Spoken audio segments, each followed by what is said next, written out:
સહજાન સ્વામી મહારાજની જય, અક્ષર પુરુષોત્તમ મહારાજની જય, શાસ્ત્રી મહારાજની જય, યોગીજી મહારાજની જય. બ્રહ્મ સ્વરૂપ યોગીજી મહારાજ શતાબ્દી મહોત્સવની બાળ મંડળની પણ જય જય જય. બાળ મંડળની પણ કરવી પડે ને. આજે બાળ મંડળનો પ્રોગ્રામ આપ બધાએ જોયો અને ખૂબ આપણને આનંદ થાય એવો પ્રોગ્રામ છે.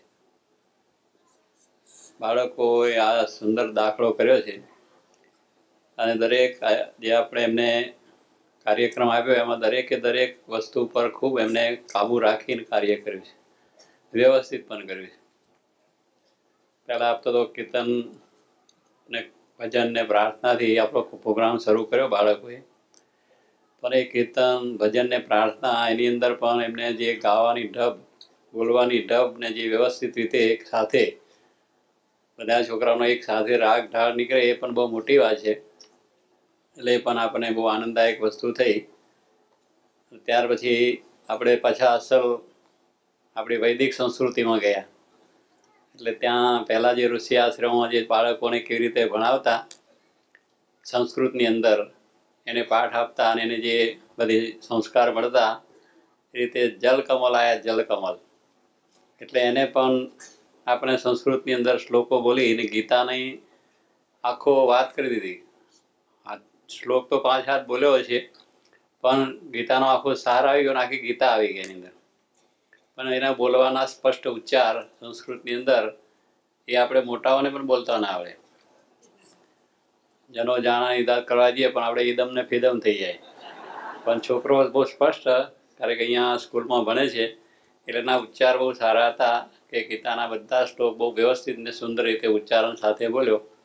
કારણ ઉચ્ચારણ એ બહુ મહત્વની વસ્તુ છે. દરેક ભાષામાં એનું પદ્ધતિસરનું જે ઉચ્ચારણ થાય એમાં મજા આપણે વધારે આવે. એટલે એ પણ એ રીતે બોલવાની સાથે આધુનિક પણ જરા અંગ્રેજી ભાષા પણ હતી, કારણ કે એનો અર્થ પાછો અંગ્રેજીમાં સમજાવતો. એટલે આપણી આ અર્વાચીન બધી ભાષા આવી. પણ કહેવાનું શું છે કે આવી રીતે બાળકો કેટલી સુંદર રીતે બોલે છે, રજૂઆત કરે છે એ જોવાની.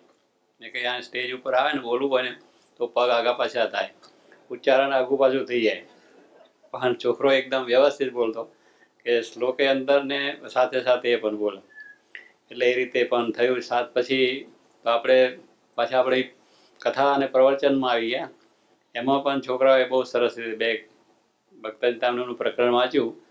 એ પણ અમારા સંતો વાંચે એનાથી પણ સારું કહી શકીએ તો પણ ચાલે, એવા ઢાળથી કર્યું, વ્યવસ્થિત રીતે કરી શક્યું. કારણ કે આટલા નાની ઉંમરે જે કરે એટલે વિશેષ છે. અમે તો બધા ગોખી કરીને તૈયાર થઈને બધું આવ્યા હોય, પણ આ તો નાનો બાળક અને એને આ રીતે વ્યવસ્થિત રીતે વાંચવું, એના રીતે વાત કરવી. પાછા દોહાને ચોપાઈ 2 હોય છે, એટલે દોહાની રીતે બોલવાનું અને ચોપાઈ પાછું બોલે એટલે પાછું ઢાળ ફરી જાય ને ત્યાર પાછું આપણું ફાવે નહીં. અને એ પણ એ લોકો બરોબર રીતે વચ્ચે પાછું પ્રવચન આવે અને પાછું પેલો ઢાળમાં બોલી જાય ચોપાઈમાં, એ પણ વ્યવસ્થિત રીતે બધું બોલ્યા. એટલે એવી રીતે જે કંઈ આપણે રજૂઆત થઈ એ બહુ સરસ થઈ. બીજું પ્રકરણ જે વાંચ્યું એમાં સંતનો મહિમા કયો નિષ્કાળાનંદ સ્વામીએ, કે એવા સંત તે આશીર્વાદ લઈને આ ગ્રંથ હું રચું છું. ભગવાનની પ્રાર્થના કરે છે અને પછી બીજા પ્રકરણમાં સંતની કરે છે. એટલે કહેવાનું છું, કોઈ પણ આરંભ કરતા પહેલાં આપણે ભગવાનને સંતના આશીર્વાદ, ભગવાનની પ્રાર્થના, સંતના આશીર્વાદ, આ 2 વસ્તુ લઈને જે કાર્ય કરીએ એમાં આપણને સફળતા મળે છે. એટલે એ પ્રમાણે નિષ્કાળાનંદ સ્વામી એ ગ્રંથની અંદર ખૂબ સંતનો મહિમા કયો છે, સંતના લક્ષણ કયા છે, એક એક કડીની અંદર જે સંતની વાત આવી છે એવા સંતના જો દર્શન આપણને હોય તો યોગીજી મહારાજ, કે યોગીજી મહારાજની અંદર એ બીજા પ્રકરણના તમે વાંચો તો એક એક કડી એમાં લખેલા એક એક શબ્દ યોગીજી મહારાજની અંદર એક ગુણો છે. એવા યોગીજી મહારાજ હતા. અને એ દર્શન આપણને હંમેશા થતા એક એક ગુણની અંદર, કે જે વસ્તુ એમાં લખી છે નિષ્કાળાનંદ સ્વામી યથાર્થ યોગીજી મહારાજ, કે એની અંદર દર્શન આપણને થતા એક એક ગુણ આપણે જોવા મળતા. એવા યોગીજી મહારાજ હતા. એમના દર્શન સમાગમને આશીર્વાદથી આ બાળકોને આ પ્રેરણા છે. બાળકોમાં જે પ્રેરણા હોય એ યોગી બાબાનો સંકલ્પ હતો કે બાળકોમાં સંસ્કાર પડે, યુવાનોમાં સંસ્કાર પડે. એટલે એ રીતે એમને કર્યું હતું. મહારાજનું વચનાવતનું નિરૂપણ પણ એટલું સુંદરથી કર્યું છે કે બહુ સારી રીતે, કે આપણને અમૃત મળ્યું છે. એ પણ એ બાળકે વાત કરી. અને કહેવાનું શું છે, કેવી રીતે વચનામૃતનું પણ સારી રીતે વાત કરીને સમજાયા. કારણ કે એ ગુજરાતી ભાષાની અંદર ઉચ્ચારણ થવું એક જ, ભલે અંગ્રેજીની અંદરથી એ શબ્દો બોલતા હોય, પણ એનું ઉચ્ચારણ છે એ બહુ મહત્વની વસ્તુ છે. અને વ્યવસ્થિત રીતે એ વાત એની અંદર પણ આવી કે છેલ્લા 7ની અંદર છેલ્લા 7નું વચનામૃત વાંચ્યું એ લોકોએ. એ પણ બહુ સરસ છે, વજ્ર અને ખીલીનું, કે આપણું મન હંમેશા ભગવાનમાં રહેવું જોઈએ. ભગવાનના ચરણારને વિશે આપણું મન દ્રઢ કરીને રાખવું, એમાંથી ફેરફાર ના થાય. જો આપણું મન દ્રઢ હોય તો પછી આપણે બહાર ગમે ત્યાં જઈએ આવીએ ફરીએ તો આપણું મન ક્યાંય વિકારને પામે નહીં. એ તો શું થાય, વિકાર પામી જાય.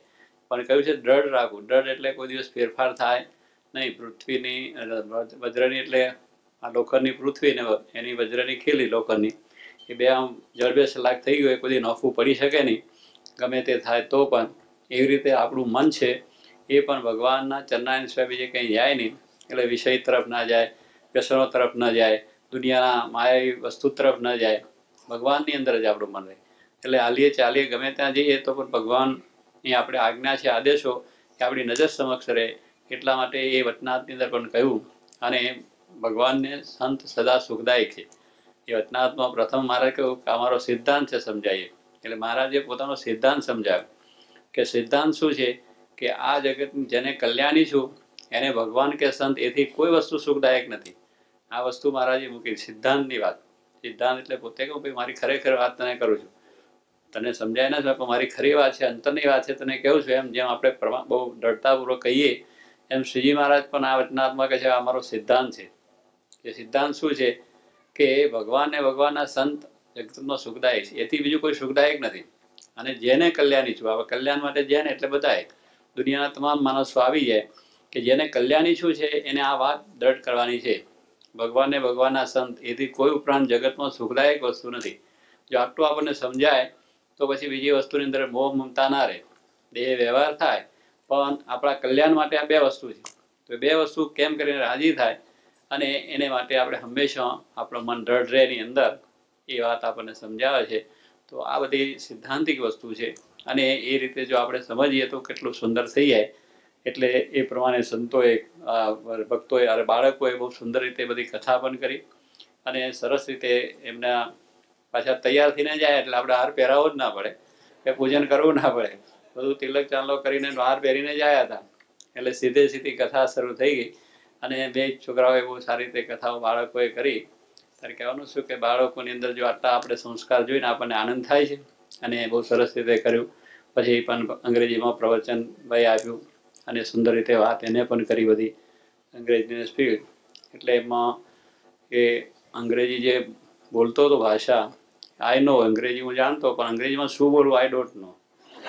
એટલે એ પાછું એવું હતું કે એને અંગ્રેજીમાં બોલ્યો ખરો, પણ અંગ્રેજીમાં શું કહે, પણ કંઈક સારું બોલતો હતો, ડિવાઇન કરતો, એટલે દિવ્યતા હશે, કંઈક સારી હશે વાત. એટલી વાત આપણને ખ્યાલ પડી. એટલે કહેવાનું શું કે એ પણ બાળકો એટલે બહુ સરસ રીતે આમ બોલવાની છટા અને બોલવાની પદ્ધતિ અને આમ નિડરતાથી બોલે એ આપણે માટે મહત્વની છે. એટલે એ પણ વાત કરી. છેલ્લા ભજન કીર્તન પણ થયા. છોકરાઓ બહુ સરસ રીતે બાળકોનું કાર્યક્રમ છે. મારી બધાની પછવાડે દિનકરને પણ ધન્યવાદ આપવો જોઈએ. કારણ કે આ દિનકરની બધી મહેનત, દિનકરમાં જેમ કહ્યું ને પેલા આપણે ડ્રામા ભજવ્યો, ડ્રામા એમની અંદર વાત કરીને ભાઈ રસોઈ તો બહુ સારી, સુંદર, સરસ રસોઈ તો છે, પણ રસોઈની અંદર રસોઈની મહત્તા આપી કે રસોઈ જો બરોબર હોય તો રસોઈ સારી થાય. પછી વળી કહ્યું કે રસોઈ તો કરી, રસોઈ આપનારો છે એની મહત્તા કઈ, રસોઈ આપનારની મહત્તા, રસોઈ મહત્તા કરી પણ જમનારાની મહત્તા વિશેષ છે. એવી રીતે આ બધો જ કાર્યક્રમ આખો જે થયો છે એની પછવાડીની મહેનત દિનકરના કાર્યકર્તાની સાથેના બધાને ધન્યવાદ આપણે આપીએ. કારણ કે આમની મહેનત છે, બાળકો પછવાડે આટલી બધી એ છોકરાઓની મહેનત છે તો આવા છોકરાઓ તૈયાર થયા. આપણે કોઈ મહેનત કરી શકીએ એમ છે? આપણે ડોલર પાછળ છે કે ડોલર ક્યાંથી આવે છે, પાઉન્ડ એટલા પાઉન્ડ છે. ડોલર અમે તો ડોલરમાંથી આવ્યા છે, ડોલર દેશમાંથી આવ્યા છે. અમે આવ્યા છે ડોલર દેશમાંથી, એટલે પાછું એ ચાલે છે. પણ અહીંયા પાઉન્ડમાં પાછા આવ્યા છે, સ્ટર્લિંગ આવી ગયા. એટલે કહેવાનું શું છે, આપણે એની પછવાડે છે કે એ ક્યાંથી મળે છે, કેવી રીતે મળે છે, ક્યાં થાય છે, પછી બાળકનું શું થાય એની કંઈ ખબર નથી. અને જે આપણને બહુ જ એની માટે મુશ્કેલી છે, ત્યારે આ વાત જોગી બાપાના આશીર્વાદથી આજે આ યુવકો પોતાનો સમયનો ભોગ આપીને આવું સુંદર કાર્ય કરે છે. એટલે આપણા બાળકો કેટલા સુંદર છે આજે જોઈને આપણે રાજી થાય, અંતર ઠરે, આપણને શાંતિ થાય કે આવી સરસ રીતે છોકરાઓ બાળકો ભજન ને કીર્તન ગાય એને હોય અમને મળે હોય. છોકરાને આ બધી વસ્તુ આવડે ખરી? એમને કંઈ ખબર જ ના પડે. આ બોલવાની ખબર ના પડે, જય બોલવાની ખબર ના પડે, દંડવત કરવાની, પૂજા કરવાની. આરતીનું કહ્યું તો પણ ખબર પડી કે આરતી આમ ઉતરે. કેટલા આપણે તમે આરતી ઉતારે ને તો આમ આરતી આમ કરે, પણ કંઈ ખબર ના પડે કે આમ ઉતારી કે આમ ઉતારી. એટલે આમનો આંટો મારે, આમનો આંટો મારે. ત્યારે બાળકો વ્યવસ્થિત રીતે આમ આરતી, પછી આમ પાછું માળા ફેરવવાની, આમ પગે લાગવા, આમ આંખે લાગવા. એટલે એ બધી પદ્ધતિ આપણી જે છે દરેક રીતે, કે આપણા ધર્મના બધા રિવાજ કેવા છે, કેવી રીતે આપણે ભગવાનને પગે લાગવું, ભગવાનની આરતી કરવી, ભગવાનને દંડવત કરવા, પૂજા કરવી, આ બધા સંસ્કારો છે. આ સંસ્કારો જો હોય તો આપણને જોઈને કેટલા રાજી થાય. આજે આપણે બધા મોટાઓ છે એ સંસ્કાર ભૂલી જઈએ. અહીં આવીને આ બધી વસ્તુ આપણે ભૂલી ગયા. જ્યારે આજે એ નવી પેઢીની અંદર આ સંસ્કાર જોઈને આપણને આનંદ થાય કે આપણા માટે બહુ મહત્વની વસ્તુ છે કે મોટા મોટો લાભ આપણો આવે છે. આજે પૈસા મળ્યા કે સમૃદ્ધિ મળી એ કોઈ લાભ નથી.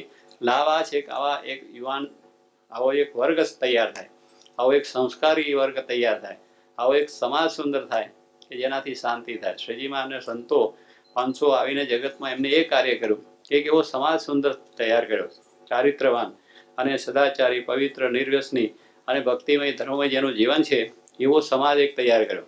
અને એ સમાજથી આખા ત્યાં આગળ સમાજમાં શાંતિ સ્થપાઈ. કારણ કે એવા સમાજની અંદર એ છે, આપણે ડ્રામા જે વાંચો મુખી હીરામુખી બોચાસનની વાત છે, તો એની અંદર પણ એ જ કાર્ય શાસ્ત્રી મહારાજે કર્યું કે એવા જીવોને પરિવર્તન કરી નાખ્યું. કે એક જીવ હીરામુખી એટલે બોસ્ટર ડિસ્ટ્રિક્ટની અંદર એની રાડ પડે કે એ માણસ એટલો બધો એ હતા કે કોઈ પણ માણસ કે ગમે તે હોય તો ખૂન કરાવી નાખવું પણ એને સહેલ હતું. કોઈને ધમાલ કરીને હેરાન કરવા, મુશ્કેલી કરવી એ વાત પણ સહેલ હતી. એટલે બોરસદ ડિસ્ટ્રિક્ટ કે ખેડા ડિસ્ટ્રિક્ટ આખી તમે કહો તો એનાથી એટલો બધો ત્રાસ. અને એવો માણસ, અને બધા જેટલા આ બધા પાટણવાડિયાની જે વાત કરી બારીયા, બધાને પોતે વશ રાખે અને એ પ્રમાણે કે એમ પ્રમાણે કરે. તારી બધી કોમ કેવી હતી કે લૂંટારું કે ખૂનબાર કે એવું જ કરનાર હતા. અને એની સાથે આ રહે એટલે એટલી બધી ધમાલ ને એટલી બધી મુશ્કેલી હતી, પણ એને શાસ્ત્રી મહારાજે આ પ્રમાણે સુધારી દીધા કે આ વાત તમે મૂકી દો. અને મૂકી અને સરસ ભગત થઈ ગયા. આપણે જાણીએ છીએ ત્યારે એક આ પણ સંતોનું કાર્ય હતું સમાજની અંદર. હવે એના એક માણસને સુધારવાથી અનેકને શાંતિ થાય. માણસો કે તમે સમાજ સેવા કરો, પણ આ સમાજ સેવા નથી, બીજું શું છે? માણસોને એમ કે સમાજમાં સેવા કરો, સ્કૂલો કરો, દવાખાના બધું છે એ કરવાનું છે, કરીએ છીએ, એનું કંઈ વાંધો નથી. પણ મોટા મોટી સેવા આ છે, સ્કૂલોને બધું કરીએ, પણ જો આવા છોકરાની સંસ્કારી હોય તો સ્કૂલોનું શું અર્થ છે?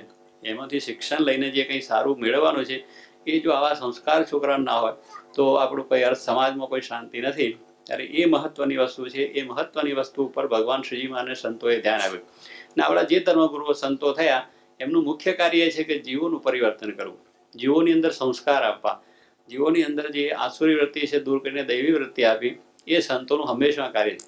સંતોનું આ બીજું બધું કાર્ય છે નહીં, એ તો આશીર્વાદ આપવા. અને એ બધા કાર્યો છે સામાજિક, બીજા ત્રીજા કાર્યો થાય છે અને થવાના છે. મહત્વની વસ્તુ તો આ છે કે એવો સમાજ કરો કે સમાજની અંદર સામાજિક જે ગુનાઓ છે બને નહીં, દારૂ છે, ચોરી છે, વ્યભિચાર છે, આ બધા ગુના છે ન થાય. કેટલા બધા તે વખતે આખા બોરસદને બધે ગુણા હતા, પણ જો કે આ હીરામુખી એક આ વાત બની જવાથી શાસ્ત્રીમાના આશીર્વાદથી આખા ડિસ્ટ્રિક્ટની અંદર શાંતિ થઈ ગઈ. અને બધાએ સ્વામી શાસ્ત્રી મહારાજને ખૂબ કહ્યું કે તમે બહુ મોટું કાર્ય કર્યું છે, કે આ મોટા મોટું આને સુધારેલું કાર્ય થયું કે જેનાથી શાંતિ થઈ ગઈ. એટલે કહેવાનું એક માણસ અનેકને ત્રાસ આપતો હોય અને એ બધા ત્રાસથી રહિત થાય, કેટલી શાંતિ થઈ ગઈ. આપણે એક વસ્તુ કરીએ તેમાંથી અનેકને શાંતિ થઈ જાય. એ સંતોનું કાર્ય એક છે, એ કાર્ય એવું કરે કે એમાં અનંતને શાંતિને લાભ થઈ જાય. એવું શાસ્ત્રી મહારાજનું એ કાર્ય હતું. શાસ્ત્રી મહારાજે ખૂબ એ રીતના આપણને આ મોટા મોટું અક્ષર અને પુરુષોત્તમનું જ્ઞાન આપ્યું છે. શાસ્ત્રી મહારાજની દ્રષ્ટિ એવી, જોગી બાપાની પણ દ્રષ્ટિ છે કે આ બાળકોની અંદર ખૂબ સારા સંસ્કાર થાય અને આપણને બધાને પણ એ ધર્મનું જ્ઞાન થાય, અક્ષર પુરુષોનું જ્ઞાન થાય એટલું છે. તો ફરીથી પણ બાળકોના કાર્યક્રમથી આપણને ઘણો સંતોષ થયો છે, ખૂબ સંતોષ થયો છે. તો જે અમારા દિનુભાઈ અપીલ કરી છે કે ભાઈ મોકલજો, એ સેવા કરવા તૈયાર, એમને સેવાનો લાભ મળેલો. એમને આપણે તો સેવા આપવી છે તો પછી વાંધો શું? સેવા કરનાર તરત આપણે સેવાના આપી દેવા. છોકરા હાચવે, બેબી સીટમાં મોકલો, એના કરતાં અહીં શું ખોટું? આપણે બહુ સારામાં સારા તૈયાર કરીને આપણને આપશે અને કંઈ પણ આપણે ચાર્જ વગર આપશો, એમાં કંઈ વાંધો નથી. પણ આ વસ્તુ બહુ સારી છે, માટે બધા ખ્યાલ રાખી અને આ જુએ ફરીથી પણ બધા બાળકોને એમના કાર્યકર્તાઓને ખૂબ ધન્યવાદ છે. મારા જેવું બળ આપે અને આવા અનેક છોકરાઓ તૈયાર થઈ જાય, બાળકો, એ પ્રાર્થના છે. હરિયાન સ્વામી મહારાજ.